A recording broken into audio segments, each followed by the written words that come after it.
Part of the days in and taking no days in.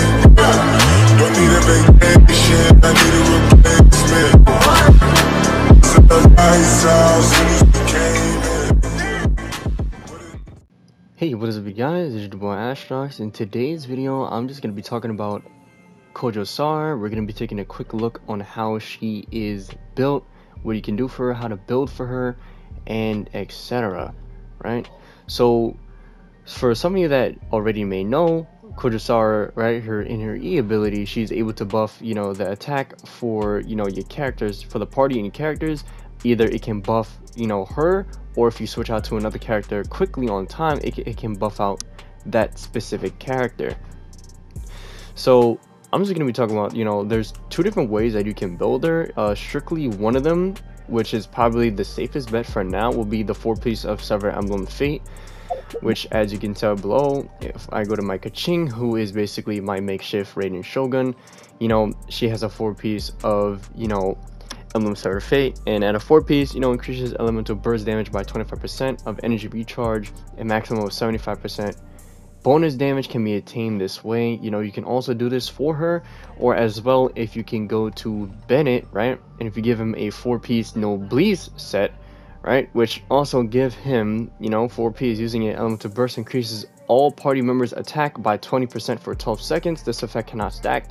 So if you give her Kujou Sara a 4-piece Noblesse set, then it could really be amazing for Radiant Shogun's ult, which is actually for 12 seconds long on Radiant Shogun's ult and her burst ability. So yeah, which will help her out a lot. So if you give Kujou Sara a 4-piece Noblesse, then it'll help Radiant Shogun using her burst, which will last about 12 seconds long. So basically about the same amount of duration. So you can build her both ways. Honestly, I recommend both sets are really good for Kujou Sara.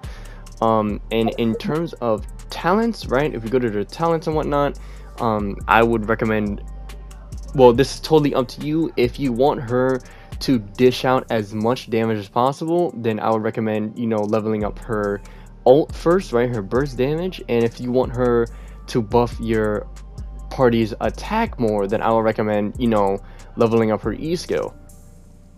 So another thing to know is that Kujou Sara is gonna deal most of her damage tied to her ult. That is the only time she can deal the most damage. As well as for the bow weapons that you can use for Kujou Sara, right? If you have Sands of the LG, a 5-star bow weapon that came out on the Venti rerun, which has energy recharge, then that is a great option for her. And if you have a 4-star weapon of this, then you can honestly use, Sacrificial Bow, right? Or you can use Favonius Warbow. Now, for me, I'm gonna try and give her Favonius Warbow or Sacrificial Bow. Honestly, either of these work. If you want to give her high energy recharge, then I would recommend giving her at least 200 ER, so that you can use her ult more effectively and efficiently. But that's just me personally. If you want to keep spamming her ult, then I honestly would recommend spamming her ult as much as you can. For she deals the most damage by using her ult. So give her as much energy recharge as you can. Obviously, I'm going to be, refining any of these right now. I don't really have a lot of energy recharge bows, but I do have. But for bows, these are pretty good enough.